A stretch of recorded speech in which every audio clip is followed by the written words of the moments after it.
Welcome everyone to another session of Tuesday Times Roundtable. TTR is the Office of Global Learning Initiative's flagship discussion series that brings together multiple perspectives on current global issues and trends. As we engage throughout today's session, we ask that we use the microphones, we'll have roaming mics on either side, so that we can hear and learn from everyone's perspective. Welcome to today's session, Misrepresentations, How Media Recontextualizes Events, People, and History. The QR codes are where you can sign in. There's this one up here, but they're also posted around the room.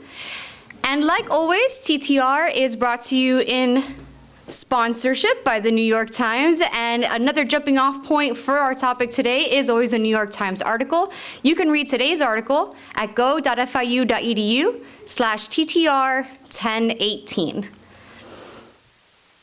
If you get to that TTR 1018 and you hit a paywall, I got you.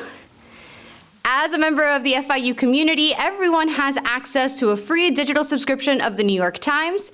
You can access, subscribe your digital subscription at access.nyt.com. A couple of announcements. If you are here to claim GLM or Enacting Global Learning micro-credential points, please make sure to take a screenshot of that confirmation page on your login.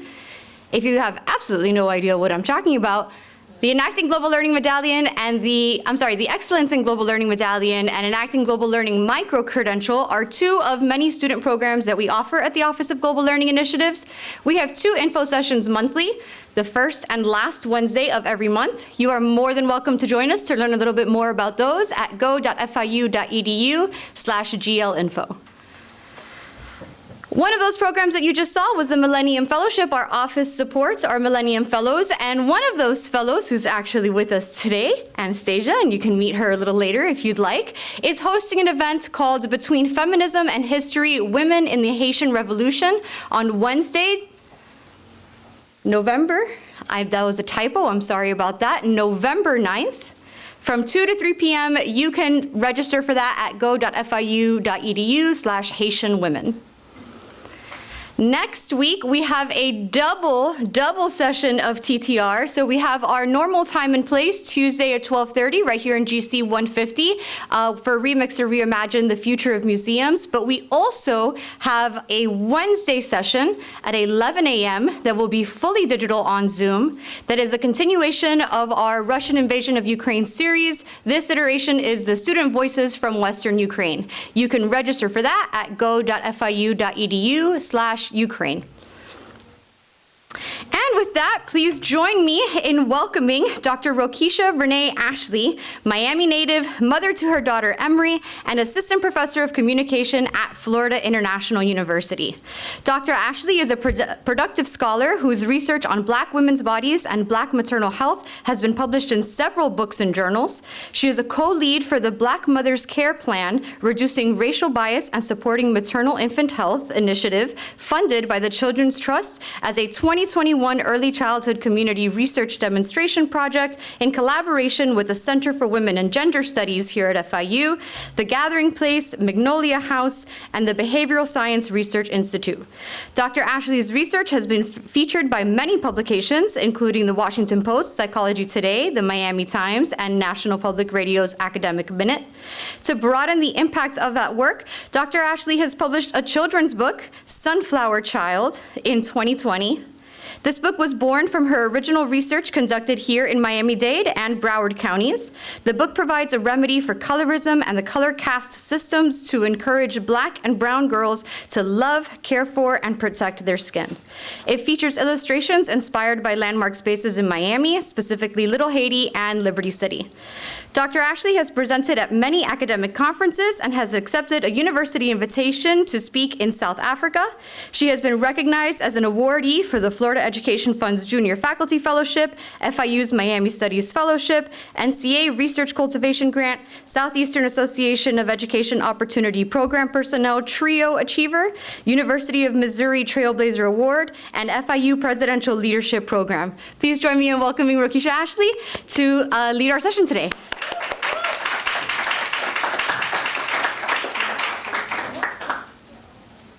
Hi, everyone. Hi. So first, thank you so much, Michelle, for such a kind of lengthy introduction. That tells a lot about me. But to just make it a little bit more simpler, I'm just a person who's very interested in things that are related to me as a Black woman in this space. And today we're going to talk more about media and Black bodies. And particularly, I want to emphasize that I love teaching, and I've never been to TTR before, so I really want to engage everybody. Please feel free to stop me, ask me a question, ask for clarity. I want it to be more of a conversation, okay? So I will say that sometimes these types of conversations, they can be a bit uncomfortable.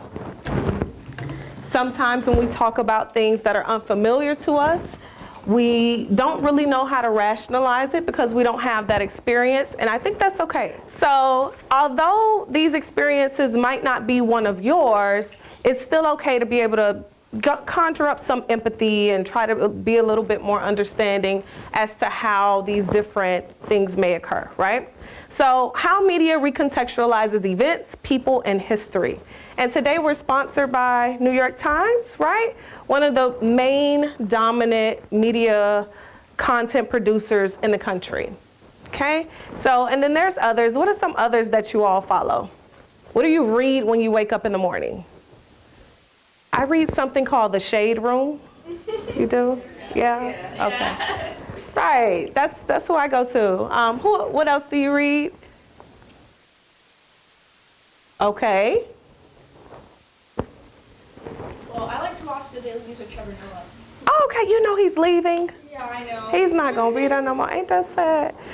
Well, so one thing that I would tell you is that the reason why you choose the media content that you're consuming is because it relates directly to what your beliefs are. Okay? So what you're choosing to watch, what you're choosing to read, is going to directly connect with your ideology, your beliefs, your cultural practices. Everything that you're going to consume is going to reify your own existence. Okay? So today we're going to talk about how media recontextualizes events, people, and history. And like I said earlier, I'm going to preface it towards Black bodies because I am a Black person. Okay? I'm sorry? I really noticed how media has been gaining a lot of power.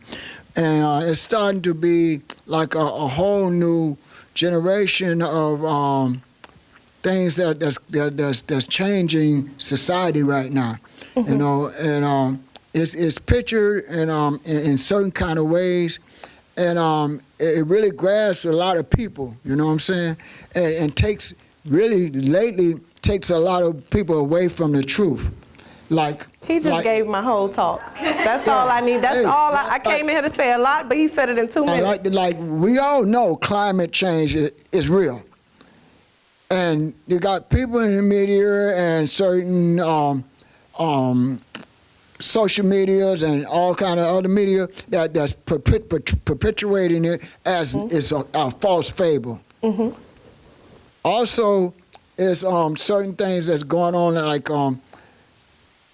we got certain, I don't want to take it political, but we got certain political powers that's also using media as a power too. Mm-hmm. You know, and perpetuating a whole bunch of lies and stuff like that. And it used to be the days, back in the days, when news was given and media was given information, and it was like so much close to the truth, like 85 to 90% of truth. Now you got media everywhere, social media, everything like that. You got maybe like 55% of it's truth now. Mm-hmm. Right. So thank you. What's your name? What's your name? Oh, my name is Ronald. Ronald. Thank you, Mr. Ronald. So Mr. Ronald just gave my whole talk. That's exactly what I wanted to say. But what I will say is that as a communication or media scholar, I believe in that power. I believe in that power of the media, the power that is able to give you what you're supposed to think, right? And continue to perpetuate those normative values that are developed in society, right? So what I will say is that, oh, it's cut off a little bit. This is the article that we're reading for today. It's from 1972. And this article pretty much summarizes a group led by 17-year-old Al Sharpton at the time, who was present and said, you know what, we need to take back media. Well, not take back, well, try to infiltrate it, essentially. So what was happening in this article is pretty much it was said that a lot of the media institutions, they do not contextualize events that are related to Black people the right way. They're writing about us, but we don't have a presence in the editorial room. We don't have a presence in the staff. We're not present there, so how are they saying what's right? So essentially, we think about how media is produced. One of the major theories that I've studied in the past is framing theory. And the best way you can think about this is if, you know, you have a picture frame, or if you open up your iPhone and you take a picture and you decide to crop something, right? You're narrowing it down or opening it up to get a pretty figment of what you're experiencing in your reality, right? So now if I was to take a picture of this room and I crop out this right side, Mr. Ronald would be erased from that, right? And that picture would be etched into history without this person who was very present and gave a very nice opening to this conversation, right? So what happens is with framing theory, it allows us to select some aspects of a perceived reality and make them more salient in communicating text in such a way as to promote a particular problem definition, causal interpretation, moral evaluation, and treatment recommendation. So essentially that means we get to, as media producers, I'm not a journalist by trade, but I do write for popular source outlets, but we have the power to create content that emphasizes particular things that may not be actually reality, right? So what happens is when we think about the media that we're consuming, we have to be more critically consumers. So the things that we're reading from Politico or the Shade Room or the New York Times, it's okay for us to fact check it. Okay? It's okay for us to do our own research. Now, of course, there are editors and boards that help to develop these, you know, the beats and the outlets. Can I cut this off? The video won't pick it up. Okay, because it's really loud for me over here. But so what happens is, as the editorial staff is creating these outlines for what you're supposed to read, you have to be a critical consumer as to how you're going to look beyond the frame that has been given to you. That's so much better. Thank you. So what are some things that can create frames? If you're a journalist, do we have any media people in the room? Any calm? Well, of course, yeah. But you guys are readers. Guys and ladies and people, you all are readers. So what happens when we have this frame? What are some things that can contribute to how someone can build a frame? Oh, okay, I see you. And whose stories we include? Right, yes. Who we interview, who we decide, what stories we decide to, people we decide to include in the stories. But what happens before that? Before you even decide who you're going to interview, before you decide what you're going to include in the story. Story even is, who is it highlighting, but who it's representing, just right. The story itself. Right. So even before we get to all those points, we have our own ideology and our own, there's a lot of antecedents that make up who we are, right? So if I'm doing a story particular to TTR, like to the roundtables, I'm going to have the positionality as a professor, right? So when I come to the table and I'm deciding how I'm going to formulate this article, that's the positionality that I'm going to carry. So now everyone in this room has a different type of positionality. So your identity, your gender identity, your sexual identity, your race, where you grew up, who your mother is, who your father is, where you did your schooling, all of this make up who you are.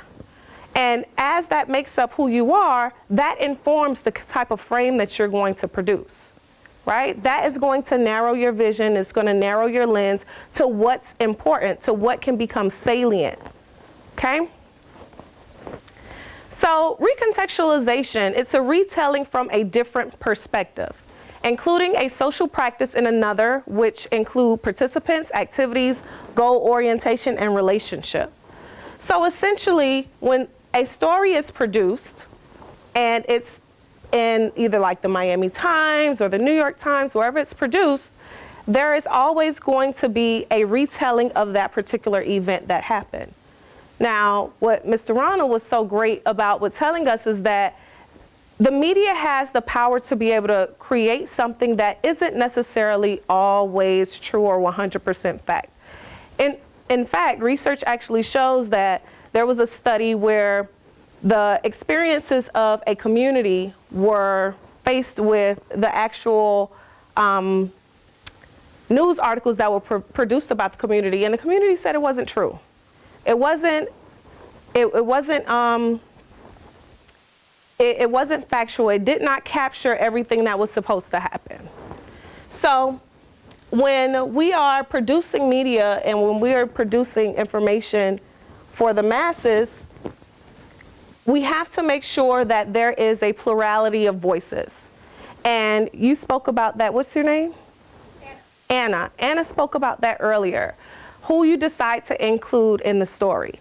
And when you have that plurality of voices, that means people who look different, who have different perspectives of the event, they help to develop the whole story, to give a broader awareness of what happened. Recontextualization also adds evaluation to the social practice, that the goal of a given social practice can be entirely different from its recontextualization.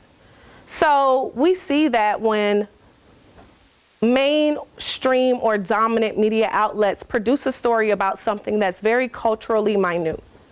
So one thing that I study in my research is skin whitening. And skin whitening is something that has been studied many times over in its reference to self-hatred as a health practice. However, when it's talked about in the media, it doesn't necessarily contextualize the idiosyncrasies that happens with the cultural groups that practice it, right? Those who do not subscribe to the racial self-hatred conversation, right? So it doesn't encompass everything when it's recontextualized. And there's often substitutions, deletions, or addition of elements of a social practice that helps to recontextualize different events or people in these events. So as an example, this is an article that is not from 1972, but about 2015, where it was a conversation about Freddie Gray. Do you guys remember Freddie Gray? Okay.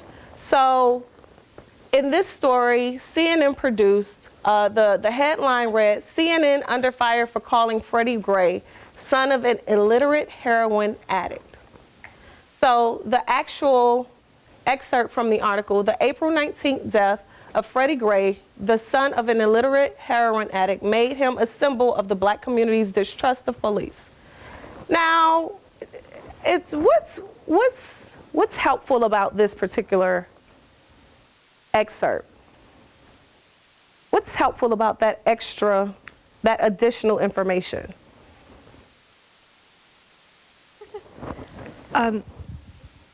I don't think that it adds anything to it, because it's not adding anything to the story. It's just putting in this extra information that you don't really need about what happened. So then why is it there? To someone like me, it portrays that this person is not important. Mm-hmm. He doesn't matter. He's just a number. If you kill him today, it doesn't matter. Because he's the son of a illiterate drug addict. He doesn't. Right? He doesn't have a face. He doesn't have a voice. He's not important to anybody. So now, when we see this, what type of frame do you think the person was writing this? What do you think could have made up the frame? What's your name? Oh, hi, my name is Ashley. Okay. I think the person.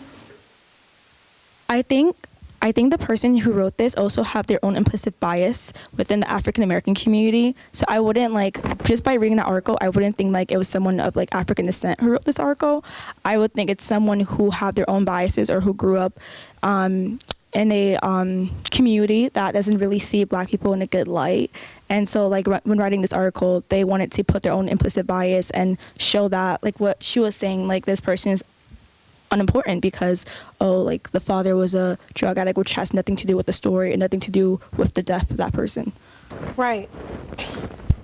So, and then it goes on. His name is now invoked with those of Michael Brown, of Ferguson, Missouri, Tamir Rice, Eric Garner, other Black men who died during encounters with white police officers. So exactly what the young lady in the orange shirt, what's her name? Khadijah. So exactly what Khadijah said. He's just another one in the mill. He's just another one added to the pot. So CNN, of course, responded and removed the article. The digital team removed it last night and inserted an editor's note to be completely transparent. So it's not a problem of transparency. It's a problem of, is it a problem of accuracy? It's not a problem of accuracy. What's the issue here? Hi, my name's Natalie. I guess here it's a problem in regards to weighing the prejudicial versus probative value of the statement. So usually when you have to convey some sort of information, you have to ensure that any negative repercussions from the information, are counterbalanced by the actual value of the information, especially when we're looking from a legal perspective. So here, the fact that he did have a rough upbringing may add value to the story, but the way in which they did so counteracts any potential value that could have had. If they would have just stuck to the words, he had a rough upbringing, that wouldn't have been, in my opinion, something offensive, but rather something that properly contextualizes what they were trying to get across. So it's that balancing act which makes something either additive or subtractive in terms of contextualization. So trying to find a sweet spot.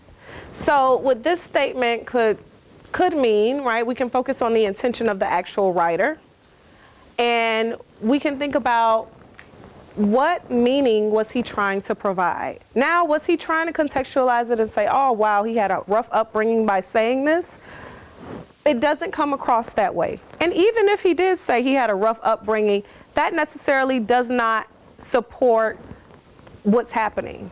Now, these types of statements help to perpetuate the ideas about Black men who are engaged with the police that end up in fatal encounters. They did it with George Floyd most recently. And essentially what happens is that they try to paint them as the problem, right? So this is the frame that a lot of news media has used for instances like such. The editorial intent, as the digital team has laid it out to me, was to make clear he had a difficult upbringing. But clearly it did not come across that way when it was written and published. We recognize that. It did not work, and we removed it, and we're transparent about that. That was a mistake. That's it. That's it, but the deed is done, and this type of frame has been used over and over and over again. And also what happens is othering. So essentially, what does being an other mean? Just guess. Go ahead. I mean, you don't fit into the box. You don't fit into the box. And what box is that? If you're not white and male, you're an other. Period. If you're not white and male, you're an other. So if you step outside of that, which all of us, I think, are in this room almost, you are an other. So, and as a social actor and how you're represented in the media, it's almost always going to be represented in a way that doesn't necessarily speak to the value of who you are, okay? And what happens is there are a lot of new media content producers, so like The Griot or HuffPost Black Voices, Shade Room, although it's not a referred kind of media outlet, but there's a lot more content producers that are retelling the stories of Black people in real time. So as social actors are, imprinted in text and pictures, we are able to respond through lenses like social media, right? So on Instagram and Twitter, using our own, or blogs if people still really read those, but we are able to use these different resources to be able to retell the stories that have already been told or to fact check them. The assumption is that media are culturally reliant and are reflective of events in society. So like that frame that was produced about Freddie Gray, that one was something that is culturally reliant on white supremacist ideas about black people and black men, essentially. The aim is to provide examples and justification for how recontextualization can be used to reinforce racism and classism. In many different instances, when we are written about in the media, some of these things show up with exactly with like Freddie Gray. I have let's see if I can, pull this up. A major announcement on Thursday. Baltimore City State's Attorney Marilyn Mosby said that 6 police officers were all indicted in the death of Freddie Gray. Some are calling this a victory for a national grassroots movement, a movement sometimes called Black Lives Matter. And as the police killing of unarmed black Americans like Michael Brown, Eric Garner, and most recently Freddie Gray, all received significant national media coverage, the movement's message about alleged police brutality has spread from social media into the mainstream media. But you have to wonder if the media, mainly cable news, gets the coverage right, gets the tone right, or at times actually makes it worse. I wanted to talk about this with community organizer and civil rights activist DeRay McKesson, who joins me here now. DeRay, thanks for being here. It's good to be here. I know you through Twitter because I feel like you live broadcast protests via your Twitter account.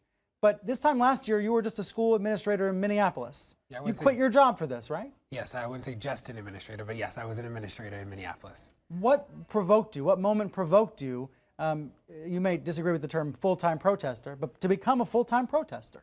You know, so I was sitting on my couch on August 16th. Mike Brown got killed on August 9th. And I was sitting there and I was looking on Twitter and I was like, this looks really crazy. So I got in my car, drove 9 hours to St. Louis, didn't know anybody, and I became a protester then.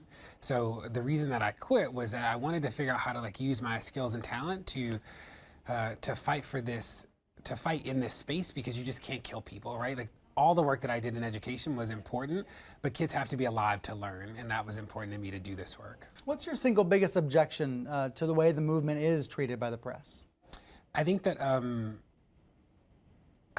there is a constant pathologizing of black bodies, right? So when black people assemble... When you say that, what does that mean? Elaborate on that. Yeah, it's this idea that when black people assemble, it is always criminal. So what you saw in St. Louis is who's saying that? It's the way the story is crafted, right? So what you saw in St. Louis is the police were literally attacking protesters, and that wasn't always the narrative that was put out by the mainstream media. What you saw in Baltimore sometimes is you saw people focusing on sort of the property damage and not actually focusing on what caused the unrest in the first place. I wonder, are you saying the press should automatically assume the worst about the officers, about the authorities? I'm saying that there should be balance in the way that the critique is spread, and there isn't. So when I see news articles or when I see broadcasts that present the police narrative as true, so when they say things like, But it is oftentimes true.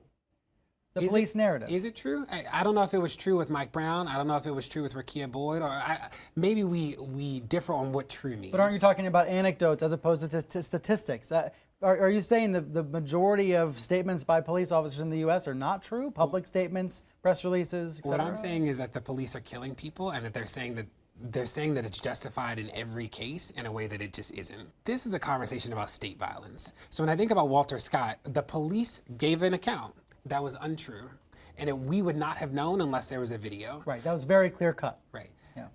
And I would say that there are many other cases. Freddie Gray's another one. With the way the police mobilized to respond to his death was really different until we got a video, right? So we challenge the police narratives because we have reason to challenge, because we've been lied to. It sounds like you see a double standard of sorts on race. I want to see if you agree with that sentiment, because what we saw in Waco earlier in the week, the coverage of this biker gang magnet, I don't even know what to call it, the coverage of this biker gang madness that happened in Waco, there wasn't the use of the word thug in the media coverage. People like you, I think, spoke out and said there's a double standard as a result. Am I getting that right? Yeah, I mean, I think that Waco is fascinating, right? So what we didn't see were any dead bodies, right? 9 people were dead. There were 18 people injured, and like the media didn't show any of that spectacle of blood, right? And not that I want to see bloody bodies, but there was a stark difference. And you also saw like the bikers chilling, right? They are in gangs. This is organized crime, and they are just like hanging out at the police line after 9 people are killed. And they're now saying that they might have recovered 1,000 weapons. That context would not happen if those bodies were dark-skinned. What was interesting about Waco is that it was all this nuance suddenly, right? Because whiteness gets nuance in the media and blackness doesn't. So you saw with Waco, it was like, oh, these are this is just like a biker group. It's a biker shootout. And you're like, no, they killed 9 people, like shot in the presence of innocent bystanders. 1,000 weapons potentially recovered. So you're saying the media, I think you're painting with a pretty broad brush, but let me take it to the next step. Are the journalists who are involved in these stories subconsciously racist? So that's a good question. I think one of the dangers when we talk about racism is that we tend to think about racism only at the extremes, right? So it's this idea that like the N-word is the only signifier of racism in America, when that's actually not true. Racism is about how power is used to negatively impact people because of issues of race. So what you saw with Waco is that you saw this radical humanization of people who actually committed violent crimes, who really did violent crimes, in a way that you didn't actually see that same humanization with people in Baltimore who were breaking curfew, right? They were treated in ways that like criminalized them in really intense ways, in a way that you didn't see with actual criminals, like people who like violently did things. DeRay, thanks so much for being here. Cool, thank you. Thank you. How do we feel about this conversation between DeRay and the said journalist? Well, first, the news reporter, the guy who's interviewing the other guy, I found him very biased like the whole time, like just the vocabulary he was using and just the way he approached the guy he was interviewing. It was just like, I was just holding my breath the whole time. I'm just like, how did the guy stay calm throughout this whole interview? But like, it just reiterated like exactly what I've been thinking. Like even the media, we see how the difference between the media reporting with darker skinned people and minorities versus those with like lighter skin tones and who are like of like the majority. And like that just reiterated it. And the same thing with Waco, like they humanized the people who actually killed people, while as with African-American men, they dehumanize them and they paint them in a bad light for something where they're like a traffic stop gone wrong versus someone who actually killed someone. So yeah, like I was just holding my breath the whole time. So a couple questions that were raised. The journalist asked if the media should automatically assume that the police or that the state is inaccurate in how they proceeded in the manner. I responded yes. Another question that was raised was, what did he ask? Are the journalists inherently racist or are they implicitly biased? What do we think? Okay, and I know HB7 is in effect, so I don't know how that'll affect me. Okay, I go up for tenure this year. But so one thing that I try to teach my students when I'm teaching a class called Racism and Communication in the spring. It's a global learning class. So what happens is when I try to teach them, I try to let them know that we all have inherent biases. We all have our own frame, our own lens, our own positionality that informs the work that we do. And we have to make sure that we contextualize the things that we're writing about, that we're photographing, that we're promoting in the right way, and that's by giving it back to the people who it's about, right? So like DeRay so eloquently put it, you know, we see this indirect treatment of black bodies in media. We see it very pervasively and continuously. But when we see white people or white acts of crime, even like January 6th, you know, when we think about that, it's the treatment is already different. So I want to encourage you all to think about what your positionality is, you know, and I always state mine. I'm a black, able-bodied woman, and that's my first step in understanding how I'm seeing the world. So I often see the world in a lens of being a black woman, and I often feel that positionality at the forefront of everything that I do because I can't hide who I am, right? I can't change faces. And in honoring what your positionality is, you automatically are able to be more transparent about the transactions that you make with the media. So about what you're consuming, why you're consuming it. So I would also encourage you to look at some of those resources that you're reading. So why are you choosing this particular outlet to read? And when we think about like the pluralism of voices in these articles, we can also think about the pluralism of outlets that we can consume. So we don't only need to, read the New York, well, I guess we should only read the New York Times, the New York Times, but there's also other outlets like BBC, Al Jazeera, depending on what your lens is and how you're reading, And my final question, I really want you guys to talk a little more, but how does this contribute to discourse and knowledge of the particular group? How does this recontextualization, these implicit biases, how does this continue to perpetuate the discourse about Black bodies? What does it mean for Black people? Because every time we consume a piece of media, it's continuously building on the belief systems that we already have. Whether we are shifting those beliefs because of new knowledge and how we're interacting with people that we've never really interacted with before, that kind of curtail some of the ideologies or the stereotypes that are represented in the media, we have to be more critical about how we're consuming that information and what that information does for the discourse about Black bodies. So how much time do we have?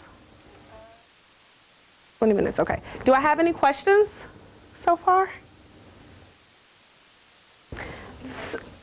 Encouraged? Yes?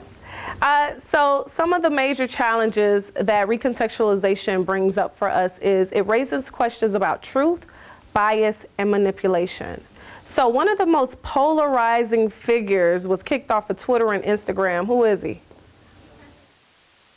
Oh, Kanye. We don't talk about 45 no more. No, but I'm just kidding. But I don't. But Kanye West was just kicked off of Twitter and Instagram. And to be completely honest, sometimes I just scroll past stuff related to him. But he was emphasizing that the Jewish media has an attack against him. I'm not sure what that didactically means. I don't know exactly what that means. But Kanye West is in a position where he's trying to raise some of these challenges, right? He feels that the media is not accurately representing him. He feels like there's no truth to what's being represented, bias, and then there's also manipulation. So now what is he buying? I think he's buying a whole nother platform, like a conservative platform. He is. Right, so we'll see what happens next with that. But there is no relationship between what people do and the recontextualization of their social practices. So for Kanye West in this particular instance, he feels that what's happening in the media is not a direct reflection of what he's actually engaging in. It's not reality. Now, I'm not sure what Kanye's true reality is or if it needs to be medicated or not. But I do think that there is now I say that very truthfully, but there is a lot of space to have that conversation. And he's raising some really good questions right now about media and about how media is developed and disseminated. So, and recontextualizers and audience, their relationship is asymmetrical. So it goes back to kind of what Mr. Ronald had said earlier about that imbalance, that power imbalance that's there. Because we're in a room of about 30 people. If we all say one thing that's the same, that means it happens. But if the New York, I need to use a different one. If a media outlet says that something different happened, who's going to believe us? Right? So that power imbalance is definitely very, very present. And we have to recognize that there is power in numbers, but there has to be a response to these major outlets to say, hey, some of these things or some of the practices that are happening more on the editorial side we need to make sure that as these stories are being developed, as they are, you know, what constitutes newsworthiness, as they're being chosen, we have to make sure that they're contextualized properly and that they represent what actually is reality. Please. I hate to go back here, but it's okay. I just gotta know. I hate to go back here, but I just gotta know. Okay. I remember when media when you couldn't even curse. You used to be sanctioned, used to be banned, and all that kind of stuff. And we sit here on TV most of the time, or either on Facebook or whatever, and see this ex-president threatening people, cursing people out, deforming them, degrading them, and there's no repercussions. Mm-hmm. That's my first one. And the second one is, he was banned from any platform, any kind of social media. Then all of a sudden, he comes out and owns his own truth station and able to continue doing the stuff that he used to do. How's that happening? I don't own these companies. I don't own these companies. So let me say this. I don't own these companies. So now, what I will say to that person was using more conservative platforms that perpetuated his same ideologies and conspiracy theories and things like that. And then right to this point, the criteria of newsworthiness, right? So as the leader of the free nation, that is newsworthy. Anything that he would say, anything that he would do, wrong or right, mostly wrong, it was going to be newsworthy. It was going to be captured. Just like with the current president or the president before him, Barack Obama, anything that happens now with a public figure, it's going to be captured by the media. Now, how it's going to be written, that's going to be determined by the outlet that's writing about it. Particular to the topic about social media, these are more privately owned, well, not necessarily privately owned, but institutions where they have their own bylaws about what can be said and what can be written. As in journalism, we're supposed to be the watchdogs. We're supposed to be able to tell all truths, even if they may not be true. So that's kind of the guys that they're allowed to fall under. But with social media, if it's to perpetuate some type of violence, then, or anti-Semitism, or if it's to entice a riot, which has, been said about BLM protesters, then those are vanquished from, social media platforms. But in thinking about newsworthiness, we can look at recontextualization in different ways. So this is, if you look to the bottom of the screen, we see an excerpt from the Daily Star, UK-based media outlet.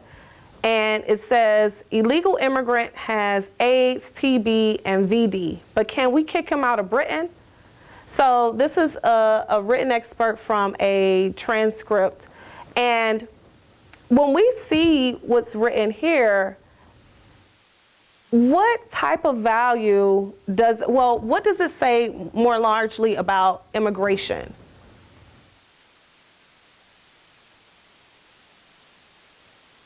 What's your name? Hi, my name is Ariel. Ariel. Like the other text, it paints a really negative picture right off the bat of immigrants. We don't really have any statistics provided if it's actually an issue, and if it is like a health crisis in that group, then why is it viewed like that, as opposed to how it might have been pictured if it's like the majority group that's in that country. Mm-hmm. And even going back to the video that we saw with D. Ray and the reporter, the reporter actually said, well, you're talking about anecdotes and there's no statistics, and I know that you mentioned statistics as well. Sometimes when statistics are used in articles, they're not always the complete picture. They're not always completely associated with the actual finding. So that's another thing that we have to be aware of as we're consuming the literature. So not only are we able to recontextualize with our own writing, but like I said with the frame earlier, when we have the actual picture frame, it's visual recontextualization too. So when we format our pictures, when we crop or we adjust our margins, or if we lighten the skin of someone, or we make them darker, or we do different color edits, and what do we see that most at? Like on Instagram, right? Where we have all these filters, we have all these different softwares that can change what a photo actually looks like, and it's not actually reality. And then of course, linguistic recontextualizations, so semantics and lexical participants and how they're constructed definitely changes how we read and how we're going to consume the information. So these are some of the references that I used in developing my presentation. I would love to have more of a conversation if you have a question. Yay. So like a lot of us here, I'm a student.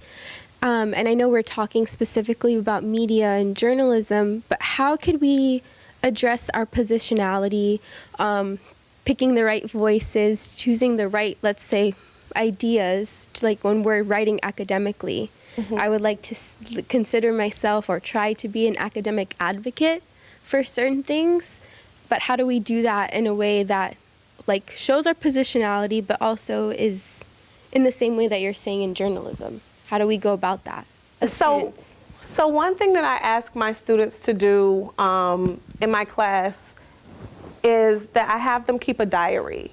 And we take an autoethnographic approach to our daily experiences. So autoethnography is a method, it's also a theory that helps us to center ourselves in our lived experiences. So as simply as having a couple questions of the interactions that you have. So I have them ask themselves daily questions. What was the interaction? What did I feel when I had that interaction? What was the tangible verbal response of that interaction or the nonverbal exchange that happened? And I always tell them to kind of center themselves. So, and I wouldn't say this is like a psychology lesson, but for them to pull from their experiences that were like the experience that they already had. So, when I was a student, I went to the University of Florida, and I had an interaction with a professor that wasn't pleasant.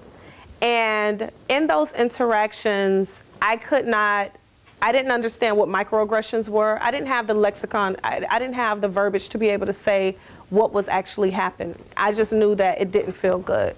So in helping them understand that these instances of microaggressions or of blatant racism, like D-Ray said, racism isn't just saying the N-word. It's levels to it, right? There's implicit ways that it happens. Like if someone calls me Rokeshia or Rokeshia or something like that, and does not make like Michelle came in and she said, how do you say your name again? And she had it right. Michelle had it right, okay? So in small instances like the spelling of your name or, saying your name appropriately, interacting with, those are instances of microaggressions that we don't necessarily put to racism because they're not very tangible, right? They're not big, they're not outlandish. But what we do know is that if you don't do it the appropriate way, then it just further supports white supremacy. So I have them keep their daily diaries, ask questions related to their experiences of that day, and then we also have literature that kind of supports understanding how microaggressions manifest, how macroaggressions of racism manifest, so that they can understand, oh, okay, so this is what happened. This is why I'm feeling the way that I do. So in forefronting kind of your experiences and who you are, then it helps you to kind of contextualize and be a little bit more empathetic in your interactions with other people.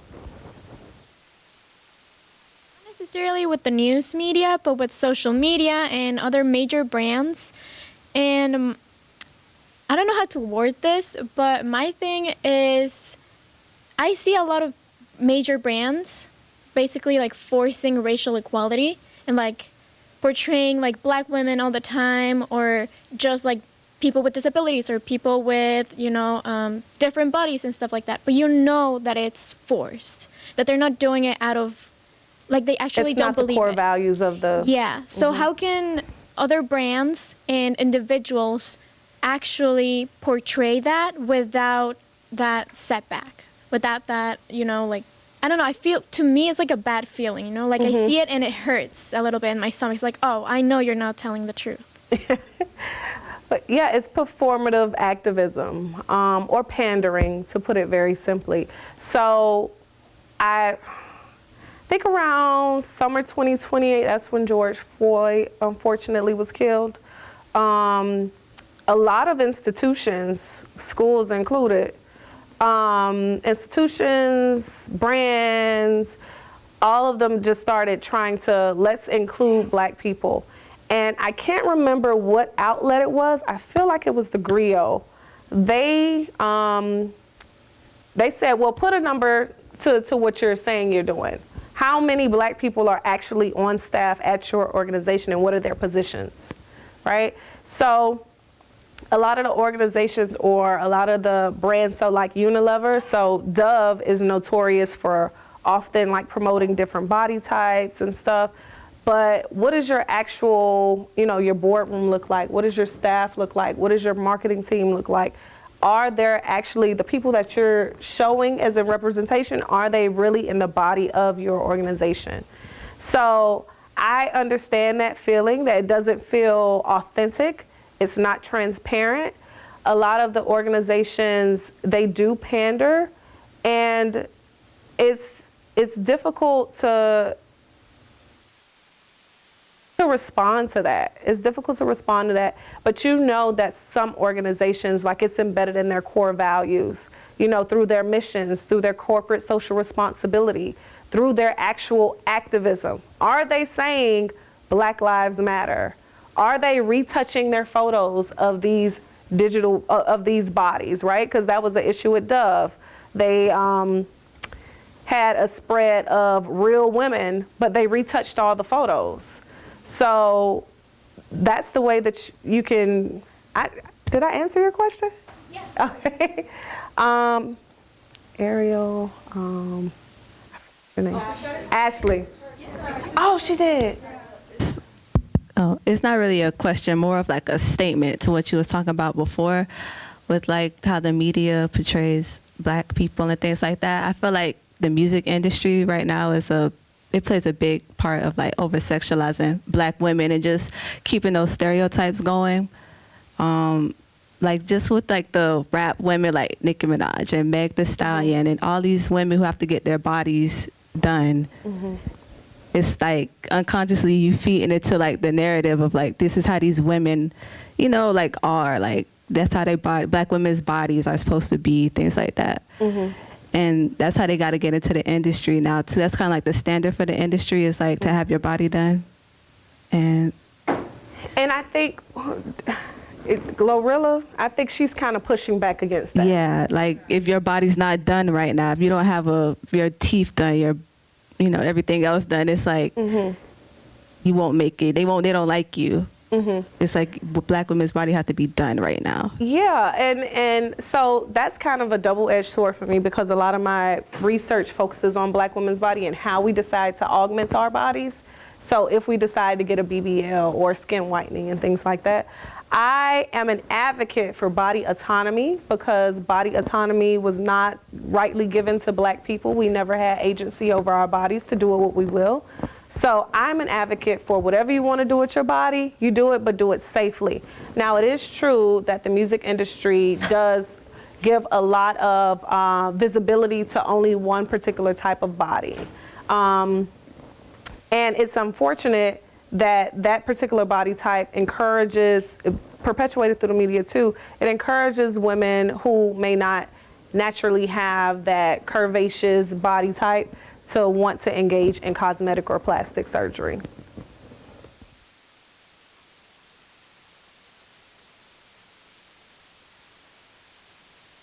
Hey, I know today one of the discussions that we had were just how media negatively portray those of darker skin or black bodies.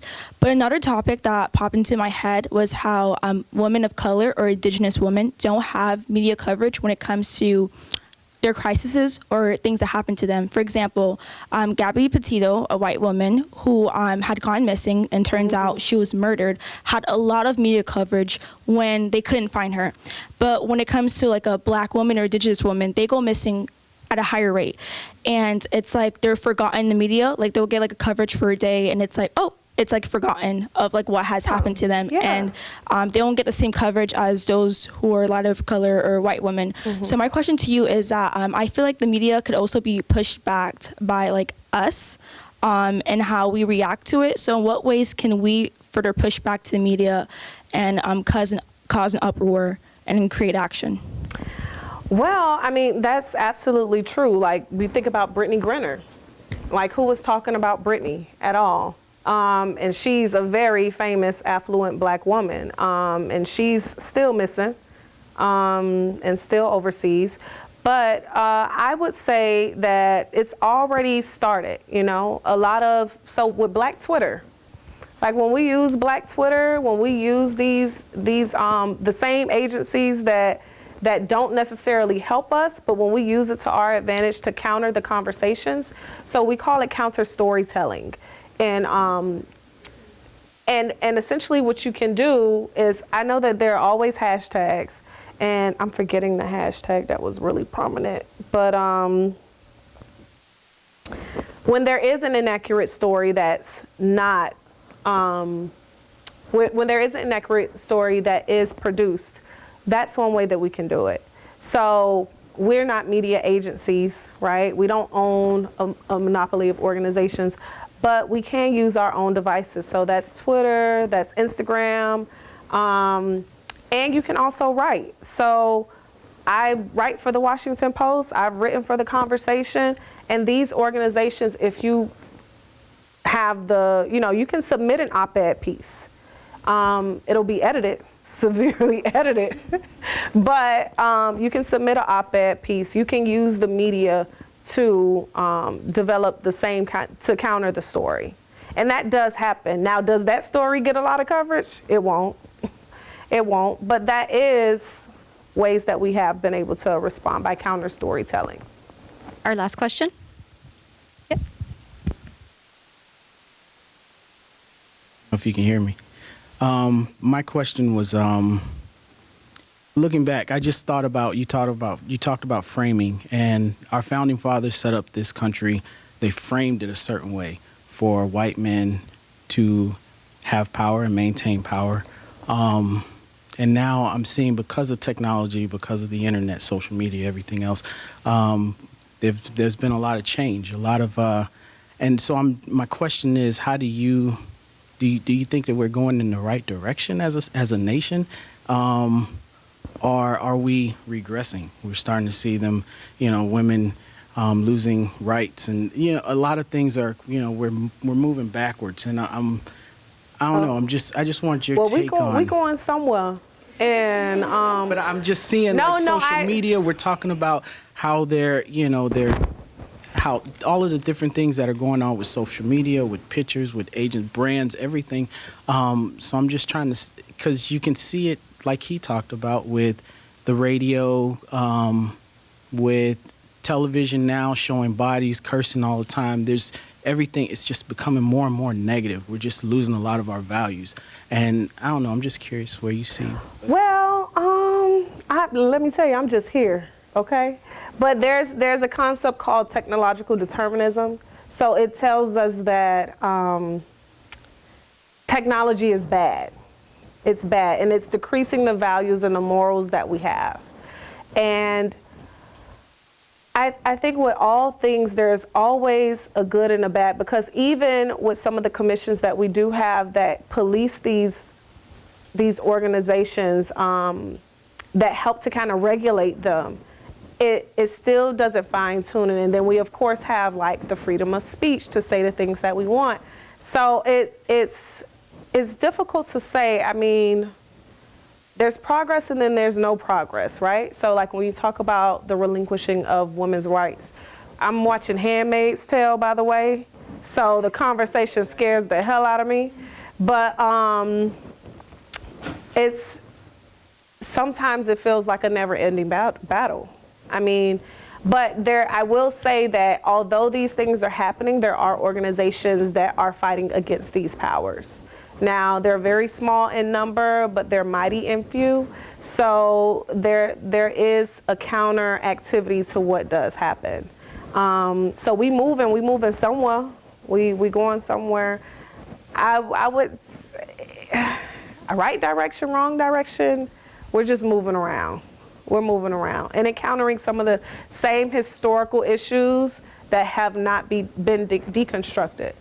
So until we deconstruct some of the, like how you said, the founding fathers, the way that they framed this country, until that happens, we're going to keep running into the same things. So join me in thanking Professor Ashley for this wonderful, wonderful talk. It is 1:34, so if you're scheduling us in between classes, I absolutely understand. Godspeed to you. And if you need to grab your things and run out of here, I get it. Totally okay. But the conversation continues. If you want to hang out just for a little while, we do have a few of us here.